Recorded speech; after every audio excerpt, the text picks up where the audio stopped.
What if I told you that someone once stole an entire pyramid?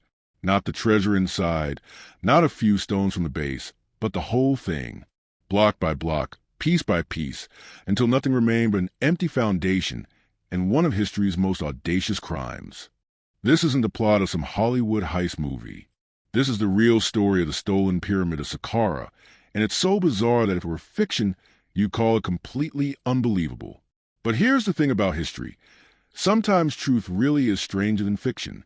Picture this. You're an archaeologist in the early 1900s, and you've just made a discovery of a lifetime. You found an intact pyramid, untouched by grave robbers, perfectly preserved after thousands of years. You carefully document everything, planning to return with a proper excavation team. But when you come back just a few months later, you find something that defies all logic. The pyramid is gone. Not damaged, not partially collapsed. Gone. Vanished. As if it never existed at all.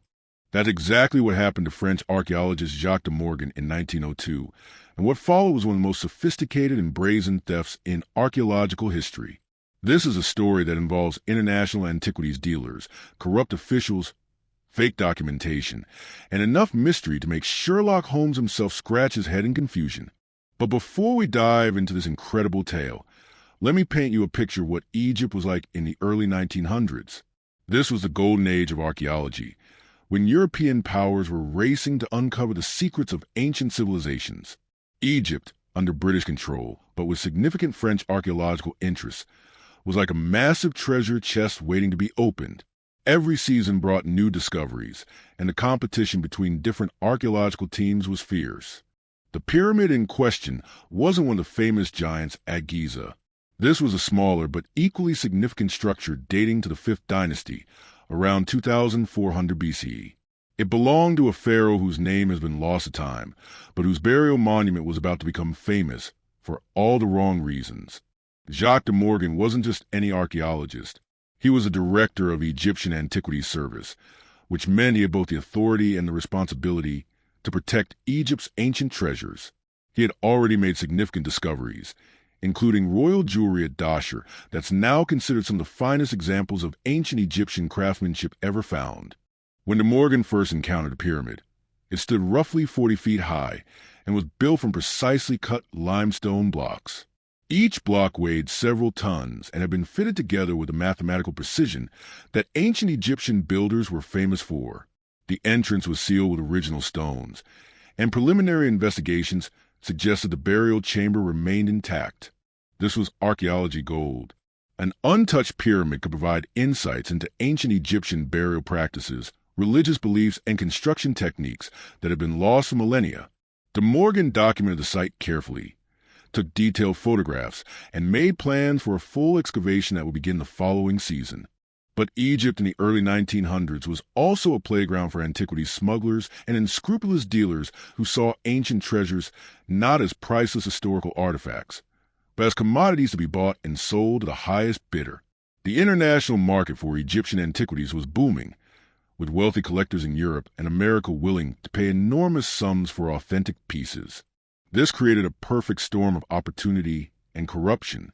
Local officials could be bribed, transportation networks existed to move heavy cargo, and the documentation systems were primitive enough that a skilled forger could create convincing paperwork for almost anything. When de Morgan returned to the site 6 months later, he initially thought he had made a mistake. The landscape looked different, but surely he couldn't have forgotten where he had made such an important discovery. He checked his notes, consulted his photographs, and confirmed his location using landmark references. He was definitely in the right place. But where the pyramid had stood, there was now only a carefully leveled patch of sand and a few scattered stone chips. It was as if someone had used a giant eraser to remove the structure from existence. The precision of the removal was actually more shocking than the theft itself. Whoever had done this hadn't just knocked down a pyramid. They had carefully dismantled it, stone by stone, with the same methodical precision that the ancient builders had used to construct it. The immediate question was how. Moving several hundred tons of precisely cut stone blocks wasn't something you could do with a few men and some ropes. This operation would have required significant planning, specialized equipment, and a substantial workforce. It would have taken weeks, maybe months, to complete. Yet somehow, it had been accomplished without anyone noticing or reporting it, in an area where local Bedouin tribes were constantly moving through, where other archaeological teams were working nearby sites, and where Egyptian officials were supposed to be monitoring ancient sites. An entire pyramid had been systematically dismantled and transported away without raising any alarms. De Morgan immediately launched an investigation, but he quickly discovered that solving this mystery was going to be far more complicated than he had anticipated. The local authorities seemed remarkably unhelpful, claiming they had no knowledge of any unusual activity in the area.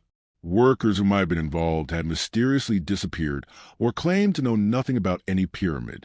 The transportation aspect was particularly puzzling. Moving hundreds of stone blocks, each weighing several tons, would have required a significant logistics operation. The nearest railroad was over 50 miles away, and the roads were primitive at best. Yet somehow, all that stone had vanished without leaving any obvious trail. As De Morgan dug deeper into the investigation, he began to uncover a web of corruption that reached into the highest levels of the Egyptian antiquities trade. Documents began to surface suggesting that permits had been issued for archaeological materials from the region, but the paperwork was so convoluted and involved so many different officials that tracing the actual authorization became nearly impossible. The breakthrough came when one of De Morgan's contacts in the antiquities trade mentioned seeing some exceptionally fine limestone blocks being offered for sale in Cairo. The blocks were being marketed as building materials salvaged from a demolished mosque, but something about their quality and the precision of their cutting struck the dealer as unusual. When De Morgan examined samples of these blocks, he immediately recognized them. These weren't just any limestone blocks. These were pyramid stones, cut with the distinctive techniques and proportions used in Fifth Dynasty construction. The evidence was unmistakable, but proving that these specific blocks came from his missing pyramid was still a challenge. The investigation revealed that the theft had been orchestrated by a network of individuals that included corrupt government officials, international antiquities dealers, and local contractors who specialized in moving heavy materials. The operation had been planned with military precision and executed with remarkable efficiency. The stones had been carefully cataloged and photographed before removal, suggesting that the thieves understood the archaeological value of what they were stealing. They weren't just looking to sell building materials. They were dealing in documented archaeological artifacts that could command premium prices from collectors who value provenance and historical significance. The international market for these stones was apparently quite robust. Wealthy collectors in Europe and America were eager to own authentic pieces of ancient Egyptian architecture, and entire pyramid blocks represented the ultimate acquisition for someone looking to literally own a piece of history. But here's where the story takes an even more bizarre turn. As De Morgan continued his investigation, he discovered that his stolen pyramid wasn't unique. Similar thefts had been occurring across Egypt, but they had been so skillfully executed and carefully covered up that the pattern hadn't been recognized. Ancient sites that should have had standing structures were mysteriously reduced to empty foundations.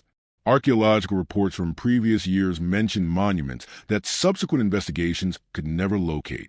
What had initially seemed like isolated cases of poor record-keeping or confused documentation now appear to be evidence of a systematic campaign of archaeological theft. The scope of this operation was staggering. We're talking about the organized dismantling and theft of multiple ancient monuments over a period of several years. This wasn't opportunistic grave robbing or casual antiquities smuggling. This was industrial-scale archaeological theft carried out with sophisticated planning and execution. The perpetrators had clearly studied archaeological documentation to identify the most valuable and accessible targets. They had corrupted the permit and inspection systems to provide legal cover for their operations. They had developed transportation networks capable of moving massive stone blocks across difficult terrain. And they had cultivated international buyers willing to purchase entire monuments with few questions asked. De Morgan's investigation eventually traced some of the stolen stones to private collections in London, Paris, and New York. Wealthy industrialists and prominent families had unknowingly purchased pieces of ancient Egyptian monuments that had been illegally removed from archaeological sites. Some of these collectors were horrified to learn the true origin of their acquisitions and voluntarily returned them to Egypt. Others fought legal battles that dragged on for years. But recovering the stones was only part of the challenge. Even if every block could be located and returned, the archaeological context had been destroyed forever. The precise positioning of each stone, the relationship between different structural elements, the archaeological evidence contained in the mortar and foundation materials, all of this invaluable information had been lost the moment the pyramid was dismantled. This wasn't just theft. It was a destruction of irreplaceable historical knowledge.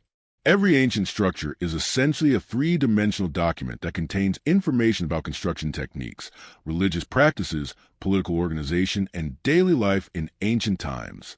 When these monuments are dismantled and scattered, that information is lost forever. The legal aftermath of the pyramid theft case led to significant changes in Egyptian antiquities law and international treaties regarding the trade in archaeological materials. New documentation requirements, stricter export controls, and enhanced penalties for antiquities smuggling were all direct results of the investigative work that followed De Morgan's discovery. But the mystery of who exactly orchestrated the theft was never fully solved. The investigation identified several key players and resulted in some prosecutions, but the mastermind behind the operation remained elusive. Some evidence pointed to a sophisticated international syndicate with connections to legitimate archaeological institutions, but the full extent of the network was never uncovered. What makes this story particularly fascinating is how it reveals the intersection between archaeology, politics, and commerce in the early 20th century.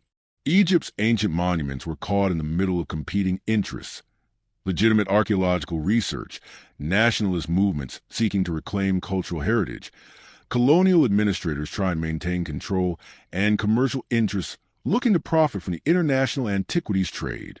The stolen pyramid case also highlights how much we still don't know about this period of archaeological history.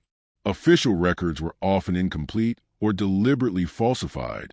Many key participants took their secrets to their graves, and the primitive communication and transportation systems of the time made it possible for large-scale operations to be conducted with remarkable secrecy.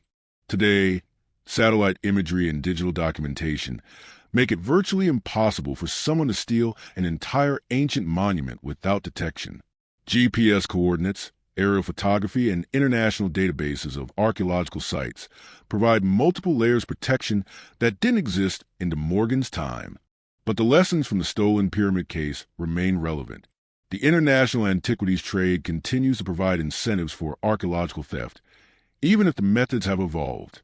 Corruption in local governments still creates opportunities for illegal excavation and export, and the destruction of archaeological context remains one of the most serious threats to our understanding of ancient civilizations. The story of De Morgan's stolen pyramid reminds us that history is fragile and that the past can literally disappear if we're not careful about protecting it. Every ancient monument that survives to the present day has somehow avoided thousands of years of natural disasters, human conflicts, and commercial exploitation.